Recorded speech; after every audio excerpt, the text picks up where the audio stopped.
Alors, ma question s'adresse donc aux communicantes Wal et Bestanji, donc qui ont parlé de l'apprentissage de la langue anglaise à distance par les doctorants inscrits en première année. Donc, j'ai assisté à une partie de la communication. Donc, je souhaiterais connaître les principales difficultés rencontrées lors de cet enseignement et comment vous avez fait pour les traiter.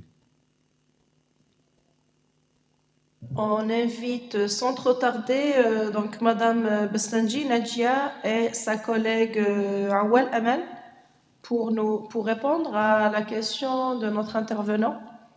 Vous êtes là, Madame Bestanji?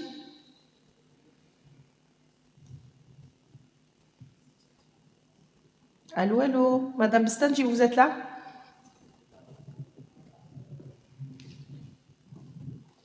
Apparemment non. Allô, allô, Ok. allô. Oui, oui, nous Madame, vous écoutons. Madame Touma, Oui, nous vous écoutons, oui. Si vous avez des éléments de c'est réponse. Madame. Oui, c'est Madame Stanji. Ok. J'ai pas pu entendre la question. Vous pouvez vous pouvez répéter la question, s'il vous plaît? Ok. Oui, ma question elle est en fait toute simple parce que j'ai dû sortir pour quelques minutes. J'ai peut-être raté Oui, cette partie de la communication.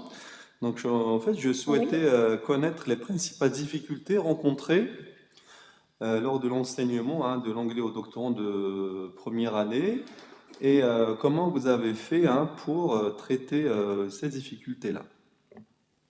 Ah, d'accord. Bon, je tiens à signaler à l'assistance, en fait, que j'étais chargée d'enseigner, en fait, d'enseigner le module didactique. C'était des ateliers. Bon, je tiens à vous signaler aussi que l'enseignement des modules transversaux, à savoir la didactique, les TIC et bien sûr la philosophie et le quatrième module, c'était l'anglais. Bon, il est question bien sûr d'un enseignement à distance via la plateforme Moodle. Sauf qu'à un moment donné, la CNEAD nous a demandé de prendre en charge, bien sûr, ces modules et de travailler même en présentiel avec les doctorants.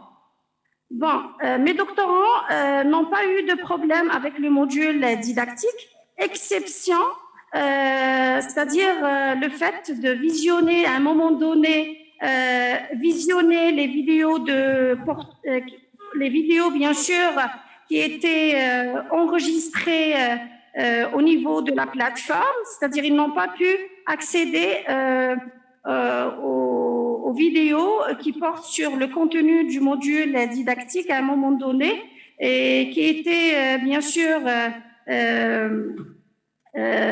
qui était faite par professeur Benhurho. Voilà. Je leur ai, au moment des ateliers, on avait un certain moment d'échange et là, du coup, c'est-à-dire à un moment donné, mes doctorants m'ont bien sûr soulevé le problème de l'enseignement à distance, surtout pour le cas de l'anglais. Pour les activités, au cours de la semaine, ils ont eu beaucoup d'activités, bien sûr, d'activités de langue, surtout, surtout à les faire, parce que à un moment donné, il y a, comme vous l'avez eu, je ne sais pas si les enseignants qui sont présents au niveau de la salle, ils ont eu la formation e-learning. On a à un moment donné certaines activités à réaliser durant le week-end. C'était pareil pour les doctorants inscrits en première année. Ils ont une charge, bien sûr.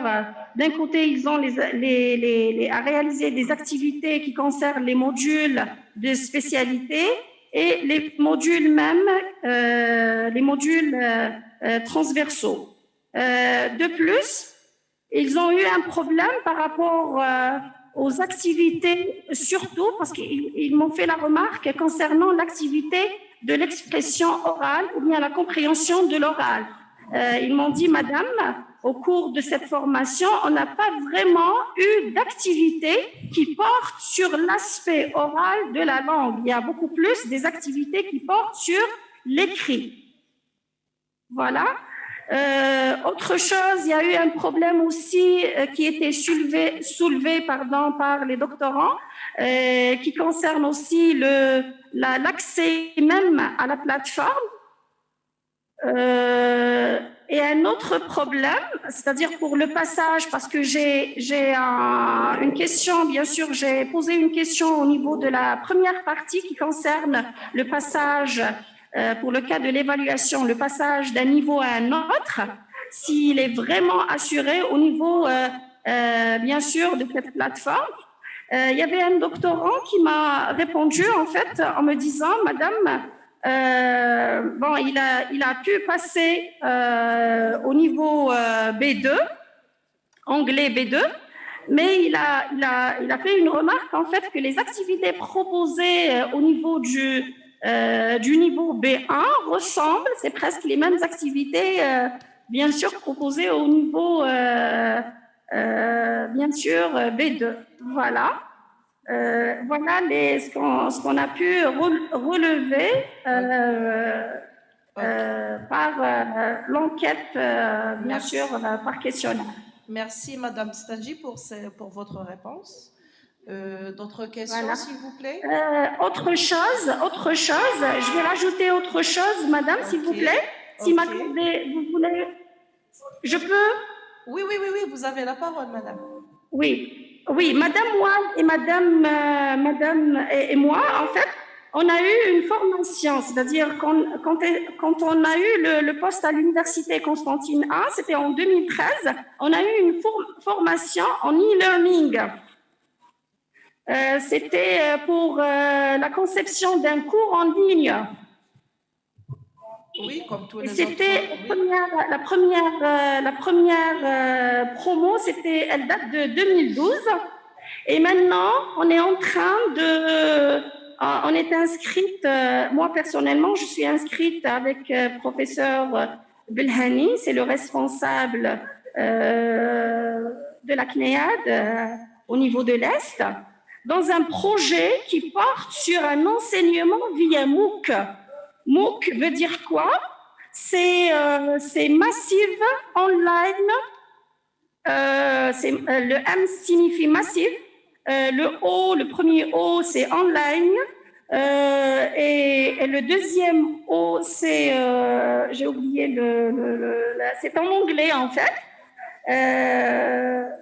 Et le C, c'est course, c'est les cours. D'accord? Là, on est en train de créer une nouvelle plateforme. Madame pour déposer. Allô, Madame Stagi, nous vous souhaitons très bon courage pour votre projet, je crois, qui est en collaboration avec l'Université suisse. Voilà, donc nous vous souhaitons très bon courage. Et là, on reprend la parole pour clôturer les travaux de cette journée de colloque. Merci. Merci pour cet échange fructueux. Merci à vous, chers... à d'autres aventures scientifiques. Inch'Allah. Merci, Madame Stanji. Donc, nous remercions aussi les autres intervenants qui sont encore en ligne. Et là, je rends la parole à Monsieur le Président du colloque, Monsieur Lalilesh. Merci.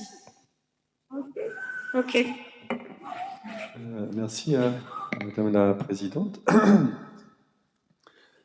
Donc, il me semble que nous arrivons au terme de ce colloque.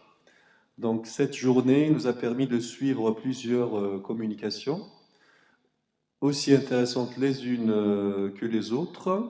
Dans la première session, nous avons parlé du projet Elan. Donc, c'est un projet CBHE qui rentre dans le programme Erasmus+.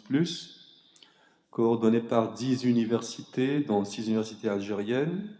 Les communications ont été assurées par les coordinateurs locaux du projet Élan, des universités algériennes partenaires du projet. Dans la session numéro 2, donc nous avons suivi 5 communications de Khaldi, Darraji, Qadri, Bouchiche et Lounis. Donc divers sujets ont été traités. Donc on a entendu une communication qui traitait des contraintes et des opportunités de l'enseignement à distance dans l'enseignement supérieur. Une autre communication intéressante aussi sur l'intelligence artificielle et l'enseignement à distance, l'enseignement des langues de spécialité en ligne, l'éthos professionnel technodidactique, et une autre aussi sur l'analyse du comportement des étudiants en ligne. Dans la troisième session, 2 communicants malheureusement se sont excusés et n'ont pas pu faire leur présentation. Nous avons eu le plaisir d'écouter et de suivre Madame Ali Ouchouch et Gdayer, qui ont traité les avantages et les inconvénients de l'enseignement à distance et l'intégration des outils numériques dans l'enseignement de l'anglais comme langue étrangère, mais aussi leur impact sur la motivation des étudiants. La dernière session a été assurée par 4 intervenants, Samahi, Djerrout, Nepti, Wal et Bestanji et Bektash. Donc il y avait voilà, excusez-moi, donc Nepti s'est désisté. Donc il y avait un désistement dans cette 4e session. Dans cette dernière session... Non, c'est pas Nepti qui s'est désisté. Pardon? Non, mais je me suis pas désistée, j'étais avec Madame Djeroud, on a fait l'intervention à 2. Oui, c'est Sharba. C'est Sharba Bagali qui s'est désisté, excusez-moi. Oui, donc c'était Samahi Djerroud et Napti et Wal, et Bestanji et Bektash. Donc c'était les personnes qui ont fait leur communication. Dans cette session, on a suivi la description d'expériences concrètes de l'enseignement-apprentissage des langues en rapport avec le projet Élan, avec le FOS et le FOS à l'ENS vétérinaire, l'anglais chez les doctorants de première année, l'utilisation de Zoom dans l'enseignement à distance auprès des apprenants de 3e année secondaire, et enfin l'utilisation de Slack et TikTok en FLE. J'espère que ces communications ont permis d'acquérir de nouvelles connaissances, mais aussi de susciter peut-être de nouveaux questionnements. Je tiens à m'excuser pour le retard que nous avons accusé. Avant de clôturer notre colloque, je tiens à renouveler mes remerciements à ceux qui ont contribué à la réussite de ce colloque, à commencer par le laboratoire l'AILEM, la faculté des lettres et des langues et le vice-rectorat chargé des relations extérieures. Je remercie également très chaleureusement les membres du comité d'organisation qui se sont montrés très patients et qui ont veillé à l'accueil, à l'orientation et même à l'assistance technique des participants. Merci à tous et à un autre événement scientifique qui nous réunira, j'espère.